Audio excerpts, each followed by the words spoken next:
So following Jesus means being his apprentice. It means learning how to live the way that he lives. It's learning his way, not just learning about it, but to learn it.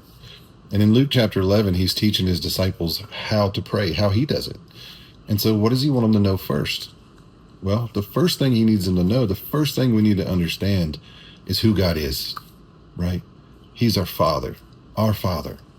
He's not just my Father, Jesus, but he's our Father, right? And so God is a Father. He's an Abba.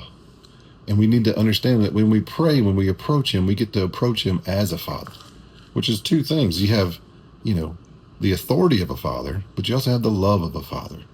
And so there's a reverence there, but there's also just a gentleness there and an openness there, right? And so remember, you got to know who God is. He's your Father. And he's also holy. He's not like any earthly father.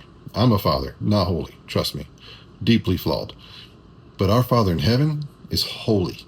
He's good. He's uncorruptible. Imagine the greatest hero you could ever imagine. He's better than that. He can never be tempted, never be corrupted in any way. He's absolute perfection, absolute goodness, absolute mercy, absolute kindness, absolute justice, absolutely good in every single way. So that's who he is. He's our Father, and he's holy.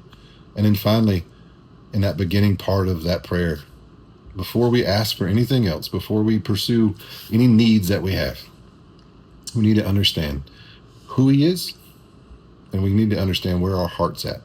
Are we approaching him for things that we want to get from him, or do we actually want him and his kingdom? It says, our Father, hallowed be your name, your kingdom come. We're pursuing God, right? We're not pursuing the things we want from God. We're pursuing him. We want our Father. And that is the key. First and foremost, when we enter into prayer, when we approach God, we got to search our heart. Do we actually want him? Do we want his will? Are we seeking first his kingdom? And if that is the case, then we know that we are approaching God in a right way. That's the way Jesus approached him, right? And so that's the way we ought to approach our Father too.